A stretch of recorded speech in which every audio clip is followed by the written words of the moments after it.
In this example, we have a bucket that is getting lowered into a well. So as this spins, say this has radius r, spinning with speed of omega, and gravity is pulling down the bucket. So if we're given gravity and r,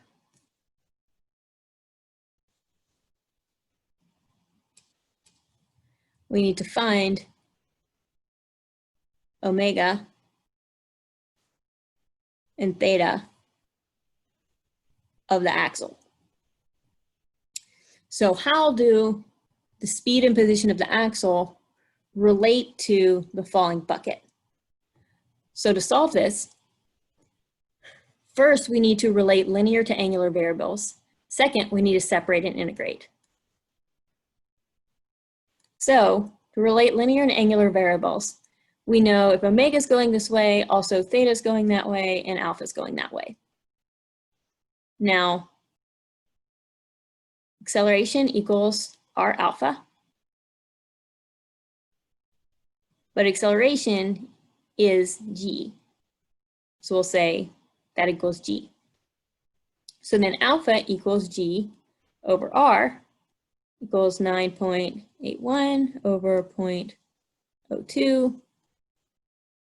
And that equals 490.5 radians per second squared. Alpha equals d omega dt.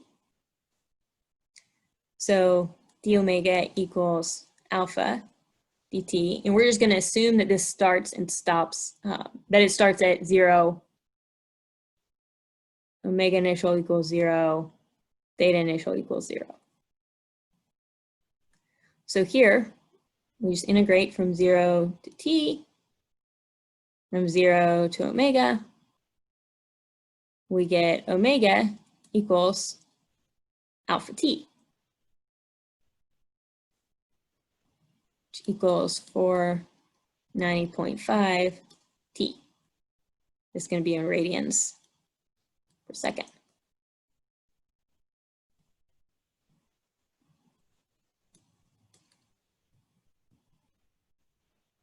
Know that omega equals d theta dt. So omega dt equals d theta. Well, we know that goes from 0 to theta, because the initial angle is 0. 0 to t. Except actually, we need to put the integral sign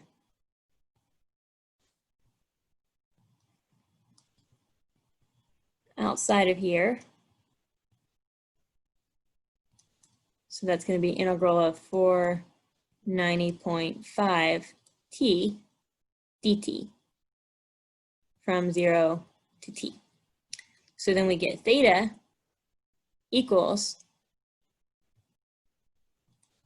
490.5 over 2 t squared, which equals 245.25 t squared equals theta, and this is going to be radians.